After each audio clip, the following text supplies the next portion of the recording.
안녕하세요. 불만찬 기자들의 만 기자입니다. 오늘은 제 담당 구단이죠. FC 서울이 최근에 감독 교체가 달라졌다고 하는데 대체 어떻게 달라진 건지 그 이야기를 조금 해보고자 합니다.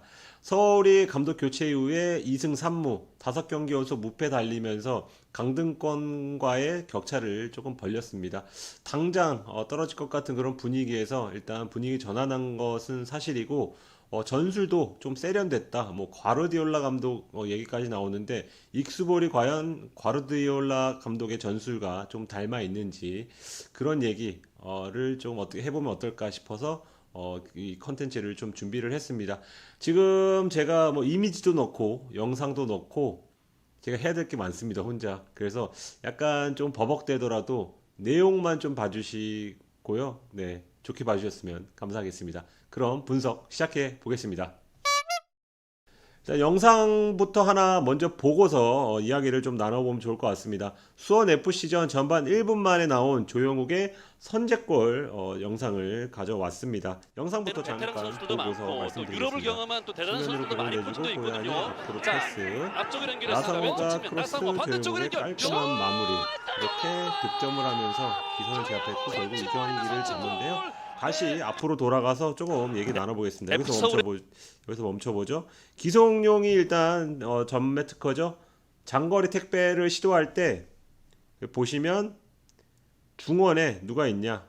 지금은 뭐 등번호가 흐릿해서 잘 나오진 않지만 풀백이죠. 윤종규와 이태석이 나란히 있는 것을 확인을 할 수가 있습니다. 그러니까 이건 어느 정도 안 감독의 의도가 있는 그런 플레이였고 포지션 파괴의 단적인 예라고 할 수가 있습니다. 베테랑 선수들도 많고 또 다시 유럽을 한번 경험한 또 대단한 선수들도 많이 패스하고 포진되어 있거든요. 여기서 자, 앞쪽을 나서가 연결했습니다. 크로스를 하는데 여기서 선택지가 많습니다. 1번 문전 앞에 있는 팔로세비치에게 찔러준다. 여기는 이제 최종 수비수와 골키퍼 사이에 공을 넣게 되면 뭔가가 득점이 만들어질 확률이 높아지고 두 번째 백상훈 열심히 달려가는데 바로 이 뒤에 있는 옆에 있는 백상훈에게 컷백을 시도한다. 백상훈 역시 왼발로 슛을 때릴 수 있는 그런 위치에 있죠. 그런데 나상호가 선택한 것은 세 번째 옵션. 멀리 있는 조영욱을 보고 패스를 하고 조영욱이 깔끔하게 마무리합니다. 일단 지금 이 선수들의 움직임을 보면 여기도 보면 곳곳에 간격이 일정하죠. 네, 여기서 득점이 나온 것을 확인할 수가 있습니다. 이게 그 뭐 우연히 서로 거리두기를 했다고도 볼 수 있지만 이건 저는 전술적으로 어느 정도 만들어진 그런 패턴 플레이라고 보여져서 이 영상을 가져왔습니다. 일단 반등의 핵심으로 불리는 조효국 얘기는 잠시 뒤에 하기로 하고요. 수비부터 조금 다뤄보겠습니다. 일단 안익수 감독은 기자회견에서 대놓고 우리 팀엔 포지션이 따로 없다고 말했는데요. 저는 안익수 감독 부임 후에 안 감독이 뭘 하려는지가 가장 잘 보인 경기가 수협전이라고 생각을 하는데 후반전에는 아무래도 선수들이 지치기도 하고 라인 지키기가 쉽지 않습니다. 어수선하기도 하고요. 그래서 전반 평균 위치를 좀 살펴봤는데 전반 위치를 보면 서울 선수들은 뭔가 포켓포를 쳤을 때 공이 퍼져나가는 모습 있잖아요. 그런 모습을 확인할 수가 있습니다. 일단 풀백의 중원 이동이 눈에 띄는데 88번 이태석은 오스마르보다 안쪽에 위치했다. 오스마르가 센터백인데 풀백이 오스마르보다 안쪽에 위치한 중원까지 올라가 있다는 점이 좀 특징이었고요. 윤종규도 수시로 중원과 풀백을 오가는 것을 경기 중에 확인할 수 있습니다. 준비한 영상은 슈퍼매치 전반 4분 장면입니다. 보시죠.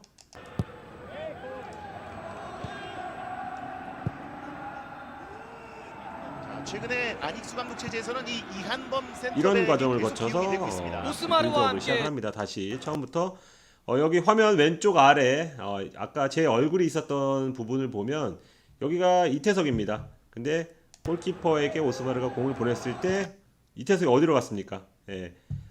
뭐 골키퍼에 갔을 때는 골키퍼가 롱킥을 할 수도 있으니까 상대 진영으로 가는 게 맞는데 가운데 중원 방향으로 움직이는 것을 확인할 수가 있습니다. 좀 이따 다시 나옵니다. 최근에 이한범이 공을 잡았을 때 여기 있죠?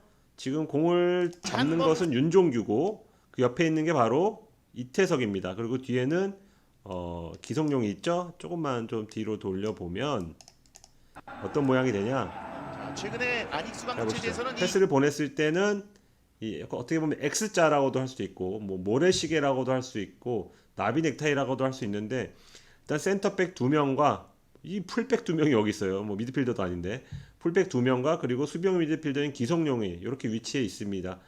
그러니까 이거는 빌드업을 용이하게 하기 위해서 이렇게 꾸려진 거라고 볼 수밖에 없습니다. 여기서 윤종규가 공을 잡아서 선택지가 많아요. 바로 옆에 있는 이태석에게 공을 줘도 되지만 바로 마크맨이 있죠? 여기는 위험해. 그러면 어떻게 해요? 뒤로 빼요. 오스만. 기성용이 있어요. 근데 여기서 만약 기성용이 없다? 그럼 바로 여기 압박을 지금 3명이나 수원 선수들 오기 때문에 센터백들이 압박을 받을 수 있습니다. 숫자 싸움도 밀리고. 근데 기성용이 있으면 편하게 공을 돌릴 수가 있습니다. 여유가 있어요. 왜냐면 옆에 양옆에 다 있기 때문에. 그리고 이한범에게 공을 보내서 자연스럽게 빠져나가는 그런 장면을 볼 수가 있습니다. 일단 기성용 그 전만 해도 기성용과 오스마르 어떤 개인이 볼 운반에 부담을 짊어지는 경우가 굉장히 많았습니다. 근데 안 감독은 여기를 전술적으로 만졌다고 저는 보거든요. 만약 저 자리에 기성용이 없었다면 상대의 강한 압박으로 뭔가 소유권을 잃었을 때는 바로 최종 수비수가 공격자와 마주하는 상황이거든요. 게다가 지금 오스마르와 이한범은 호흡을 오래 맞춘 그런 콤비도 아니고 오스마르는 정통 센터백도 아니기 때문에 1대1 대인 마크는 아무래도 조금 정통 센터백보다는 딸릴 수밖에 없습니다. 그러니까 안 감독은 안정적으로 빌드업을 하되 그 다음 경우의 수까지 생각한 것으로 보입니다. 기록을 살펴봤습니다. 서울이 올 시즌 평균 패스 성공률이 79.9%, 80%가 조금 안 됩니다. 그런데 안 감독 부임 이후에는 패스 성공률이 83%까지 3%가량 올라간 걸 확인할 수 있습니다. 더 주목할 점은 수비 진영 패스인데요. 얼마나 수비 진영에서 안정적으로 패스가 돌았나, 빌드업이 잘 진행됐나를 어느 정도 엿볼 수 있는 지표라고 생각해서 제가 살펴봤더니 올 시즌 평균 수비 진영 패스 성공률이 76.5%인데 안 감독 부임 후 84.3%까지 8% 가까이 수직 상승했습니다. 뭐 상대가 전방 압박을 하는 팀이냐, 뭐 내려서는 팀이냐에 따라서 성공률이 차이가 날 수는 있지만 수비 진영에서 공이 안정적으로 돌기 시작했다는 사실은 부인하기 어려울 것 같습니다. 수비 안정화는 실점 기록을 봐도 잘 나오는데요. 최근 5경기에서 단 3골만을 내줬습니다. 이전 5경기 10골과 비교했을 때 실점이 3분의 1 수준으로 확 줄었고요. 이렇게 되면 무패는 자연스럽게 따라온다고 보면 됩니다. 일단 특징이 전반전 실점이 없다. 그게 아주 고무적입니다.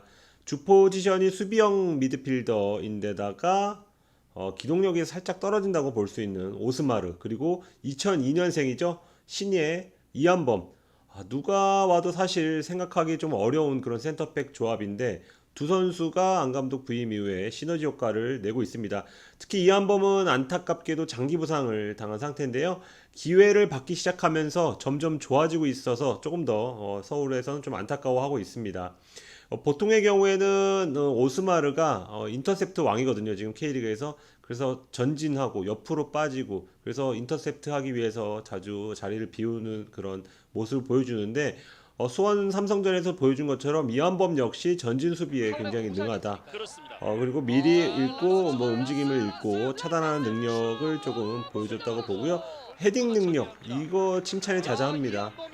수원 삼성전 그리고 성남전 상대하는 선수들은 아마 느꼈을 텐데 이한범 일단 신장이 188cm 아주 이상적인 그런 신장을 갖고 체격 조건도 좋은데 일단 헤딩은 뭐 당연히 신장 그리고 점프력으로 한다고 할 수 있지만 그거보다는 타이밍이 중요하다고 말하는 분들도 많거든요. 근데 이한범은 그 고등학생 시절부터 타이밍을 굉장히 잘 잡았다고 합니다. 뒤로 빠질 때를 알고 앞으로 나갈 때를 알고 높이 뛰어야 할 때 몸싸움을 어떻게 해야 하는지 그런 노하우가 어린 나이에도 굉장한 좀 노하우를 지녔다는 그런 평가를 받았거든요. 그게 프로 무대에서도 지금 잘 나타나고 있습니다. 자, 서울은 이 오스마르와 이한범을 중심으로 이제 포백으로 아주 자리를 잡았는데 이 포백의 특징이 뭐냐? 오프사이드 트랩을 굉장히 잘 쓴다는 겁니다. 웅크리고 있다가 요이 땅에서 뭔가를 만들려는 K리그 팀들이 굉장히 많거든요. 그걸 사전에 잘 차단하고 있다. 그렇게 보시면 될 것 같은데 성남전에서 6번이나 오프사이드 트랩을 성공하면서 멘붕에 빠뜨렸었거든요. 그날은 안 감독의 데뷔전이었죠. 그 이후에도 수협전 4번, 인천전 3번, 수원 삼성전 4번 이렇게 평균 4번 정도나 오프사이드 트랩에 성공을 합니다. 가장 대표적인 수협전 영상을 잠깐 한번 보시겠습니다. 김주엽 선수. 서울이 2대0으로 리드하는 상황. 시킵니다. 수협이 사이드나 공에 중앙 좀 쪽에서 이제 나섰는데요. 수비적으로 뛸 수 있는 거기서 선수인데 아마 어떤 변화를 좀 주면서 한 번에 패스를 넣습니다. 이제 수비진 보십시오. 서울 수비진 일렬로 잘 늘어서 있습니다. 오스마르가 살짝 골문 방향으로 가 있지만 크게 차이가 경기를 할 없습니다. 것 같아요. 앞쪽으로 살짝 잡아놨습니다. 한승규, 찰듯 한번 더 차고 슛! 골입니다. 골! 수원 FC. 야, 이러면은 2대1 이걸 몰라줍니다. 네, 지금 2대1 만에 골을 기록했다 한승규 선수인데 반칙이 선언돼서 야. 꼴찌가 한승규 선수가 나옵니다. 세리머니 하지 않네요. 지난 시즌 또 여기서 아주 잘 엠스터를 나타나죠. 선수인데요. 라인을 얼마나 잘 끌고 이러면 가는지. 2대1이에요. 네. 이게 사실 호흡을 굉장히 많이 볼까요? 맞춰야지 다시 한번 할 수 보시죠. 있는 그런 연결을 장면인데 했던 게 다시 나오네요. 치는 김주엽 선수 다시 보시면 네. 준비시킵니다. 사이드나 중앙 쪽에서 이제 수비적으로 일단 수비할 때는 5명이 늘어섭니다. 아까 말했던 이태석과 그리고 윤종규가 중원으로 공격할 때 올라가지만 수비할 땐 내려와서 어떤 5백을 형성하는 것을 이 영상을 통해서 확인할 수 있고요. 뛸 수 있는 선수인데 여기서 아마 기습적으로 변화를 좀 주면서 찔러주는데 여기서 오프사이드 트랩을 완벽하게 경기를 할 것 같아요. 성공을 시킵니다. 앞쪽으로 네. 살짝 다시 잡아놨습니다. 봐도 자, 오프사이드 찰듯 트랩이라는 한번 더 차고 것을 슛! 수가 있습니다. 이 오프사이드 트랩은 어쨌든 훈련을 통해서 나온다고도 볼 수 있는데 일단은 저는 라인을 올렸기 때문에 약간 뭐 아저씨들의 배바지처럼 한없이 끝없이 올렸기 때문에 이 오프사이드 트랩이 가능하지 않을까. 물론 수협 장면에서는 수비 상황에서 나오는 오프사이드 트랩이었지만 그 외 상황에서는 라인을 올리는 상황에서 오프사이드 트랩이 나오는 경우가 있었거든요. 그래서 기록을 좀 찾아봤더니 이 선수들 평균 위치를 보면 조금 라인을 얼마나 올렸는지 알 수 있습니다. 성남전에서는 서울의 자기 진영 엔드라인 에서 최종 수비수까지 거리가 37m. 그런데 수삼전에선 41.1m, 40m를 넘기고요. 대구전에선 43.9m까지 올라갑니다. 예, 제가 그 이미지를 준비해 왔는데요. 잠시만요. 좀 서툴러서 금방 제가 찾아보겠습니다. 네, 성남전에서는 37m로 시작해서 수삼전에는 41.1m, 40m 넘기고요. 대구전에선 43.9m까지 이렇게 올라가는 것을 확인할 수 있습니다. 강상희와 오스마르가 중앙선 근처까지 올라가 있습니다. 네, 이게 어떻게 보면 역습을 맞았을 때 라인을 올리는 게 굉장히 위험할 수 있거든요. 그런데 서울이 역습 상황에서 허용한 실점이 안 감독 부임 이후에 대구전 한 경기밖에 없습니다. 그것도 패스미스에 의한 역습이었는데 안 감독이 과거 질식 수비로 유명했던 감독입니다. 그래서 이번에는 조금 더 세련된 전술을 들고 나왔다는 평가가 있는데 역시 포인트는 저는 안정된 수비에 잡고 있다고 봅니다. 그래서 라인에 대한 훈련을 굉장히 많이 한 걸로 알고 있고요. 수비 훈련도 조금 집중했다고 조금 그렇게 보여집니다. 뭐 포지션 파괴와 영끌 라인 뭐 이런 게 안익수 서울의 뭐 익수볼이라고 하죠. 변화 포인트라고 정리할 수 있을 것 같은데 아니 그런 거 다 필요 없이 반등한 거 순전히 슈팅 햄스터 조용욱 발이다. 사실 이렇게 얘기해도 저는 사실 틀린 얘기는 아니다. 왜냐하면 기록만 보시죠. 서울이 안 감독 부임 이후에 6골을 넣었는데요. 그중 3골이 조용욱 발에서 나왔습니다. 나머지 3골을 나상호가 2골, 팔로세비치 1골을 넣었는데 슈퍼매치 추가골도 조용욱이 어쨌든 PK를 얻었거든요.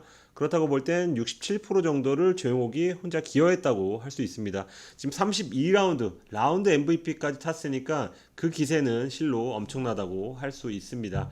사실 조용욱이 전임 박진섭 감독 이후 수원은 10경기 8월부터 승리 없는 기간을 이제 살아났다고 보는 게 탈출했습니다. 맞습니다.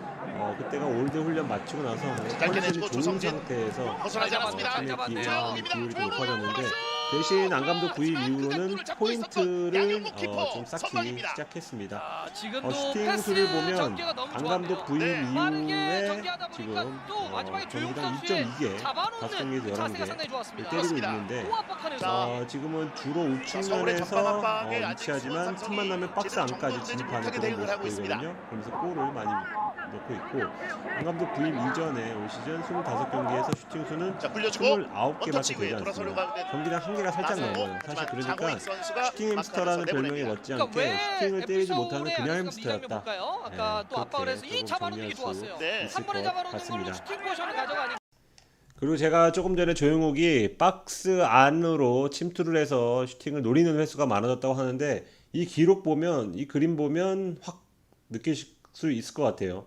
올 시즌 5골 넣은 슈팅 위치가 모두 페널티 포인트 근처에 형성되어 있는 것을 확인할 수가 있습니다. 이건 단순히 우연이 아니라 골을 넣기 위해서 여기까지 이동했다. 성남전도 우측에서 가운데로 파고들면서 골, 수원 FC전도 그랬고요. 그리고 전북전에서 약간 리바운드 골이긴 했지만 울산전 골도 그렇고 대부분 여기서 골이 나옵니다.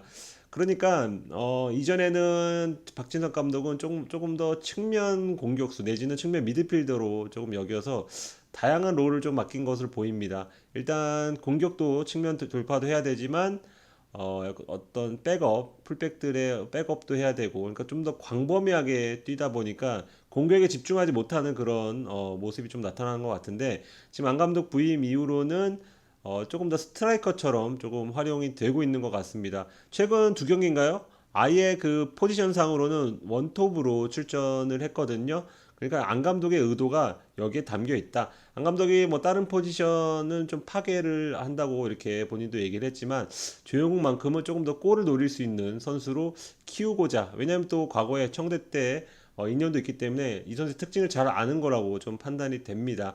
그래서 조용욱을 조금 더 골잡이처럼 만들기 위한 노력을 하고 있다고 보여집니다. 자, 그리고 여기서 자, 영끌 라인 한 번 더 메탈소년단의 소환해야 될 것 같습니다. 라인을 김건희 선수가 올리는 것을 돌아왔습니다. 다시 한번 정상민 언급을 해야 될 것 나가고요. 같은데 수비 라인을 올리는 게 저는 조용욱, 나상호와 같은 돌파형 공격수들에게 좀 긍정적으로 작용한다고 좀 생각을 합니다. 수비 라인을 올린다는 거는 선봉의 선 선수와 최종 수비수 간격이 짧다는 얘기가 되고, 그렇다면 전방 공격수들이 압박을 하더라도 하프라인 아래까지 무리해서 내려올 필요가 없다. 그 말인즉슨 공격에 조금 더 에너지를 쏟을 환경이 조성됐다, 이런 말이 됩니다. 정확히 활동거리 지표는 제가 지금 현재로서는 받아볼 수가 없는데요. 추정컨대 추정한 겁니다. 공격수들이 이전보다는 더 많이 뛰는 것 같아도 활동거리가 크게 늘진 않았을 것으로 생각이 됩니다. 다시 조용욱 얘기로 돌아와서 안 감독 부임 이후에 조용욱이 10골을 모두 선제골을 넣었는데 그 선제골을 넣은 3경기에서 팀은 2승 1무를 했습니다. 지금 분위기로는 조용욱이 공격수 중에서도 가장 어린 축에 속하는데 이 선수가 폼을 열어줘야 팀도 삽니다. 앞으로도 조용욱 의존도가 시즌 높을 것으로 5골째. 예상되는 자, 이유입니다. 후반기에 그야말로 폭발한 네, 지금까지 전술적인 부분에 대해서 준비한 것을 조금 풀어봤는데, 일단 정신적인 면이 반등의 주요 인자다, 이렇게 보시는 분들도 많더라고요. 스위치를 탁 키는, 흔히 말하는 감독 교체 효과를 보고 있다는 건데, 일례로 서울은 원래 경기 후 다음 날 쉬었는데 안 감독 오고 나선 경기 다음 날 회복 훈련을 하고 그 다음 날 휴식을 취하는 일정으로 바뀌었습니다. 안 감독은 컨디션 유지가 무엇보다 중요하다, 이렇게 판단하는 것으로 보이는데, 물론 대구전에서 이태석 고요한이 조금 큰 부상은 아닌 걸로 나왔지만 다치는 장면이 나오긴 했거든요. 근데 그 전에 보면 이전 감독 그때와 비교했을 때는 부상당하는 횟수가 확 줄어든 그런 모습이었습니다. 뭔가 선수들이 정신적으로 무장이 되고 컨디션 관리에 조금 힘쓰다 보니까 부상이 좀 줄어든 게 아닌가, 이렇게 조금 생각이 되고요. 그리고 안 감독은 나름대로 원팀이 되게끔 노력을 굉장히 많이 한다고 제가 여러 관계자들 통해서 전해 들었습니다. 제가 한번 방송을 통해서 말씀드렸는데 도시락 리더십, 일단 안 감독은 경기 후에 뭐 경기 내용이 뭐 직업 떠나서 경기 후에 다 같이 회식하는 것을 굉장히 좀 선호하는 지도자라고 알고 있습니다. 뭐 꼭 밥을 먹어야 돼 이런 한국 아저씨 이런 개념이 아니고 다 같이 끝나서 조금 뭐 이야기도 좀 나누고 이런 것을 되게 그 필요하다고 생각하는 지도자로 알고 있는데 그게 안 되잖아요. 지금 코로나 때문에. 그렇다 보니까 라커룸에서 모여서 옹기종기 도시락을 까먹는다. 참 보기 좋은 훈훈한 장면이라고 할 수 있습니다. 최근에는 수원 삼성전인가요? 아마 파스타가 나온 걸로 알고 있습니다. 그래서 외국인 선수들도 맛있게 먹었다. 이렇게 전해 들었고요. 그리고 안 감독 개인도 지난 한 달간 옆도 보지 않고, 당연히 뒤도 안 봤고, 옆도 보지 않고 앞으로만 달렸습니다. 그래서 지인 중에서도 지금 문자를 조금 나중에 뭐 한 3주 지나서 답장을 받은 지인들이 좀 있더라고요. 그것만 봐도 정말 서울에만 집중했다. 그리고 경기 마치면 늦은 시간이어도 꼭 구리 챔피언스 파크 그 사무실에 들른다는 얘기도 좀 전해드렸었죠. 그런 걸 봤을 때는 조금 안 감독도 이 오랜만에 진짜 K리그로 돌아왔는데 서울이라는 큰 구단을 좀 일으키기 위해서 나름대로 노력을 굉장히 많이 했고 그게 비단 전술 뭐 과르디올라 전술 뭐 세련된 전술도 전술이지만 선수들의 정신무장 뭐 원팀 이런 것도 좀 주입을 했지만 본인 역시도 좀 정신무장이 된 상태로 지금 잔류 싸움을 벌이고 있다 이렇게 보시면 될 것 같습니다. 감사합니다.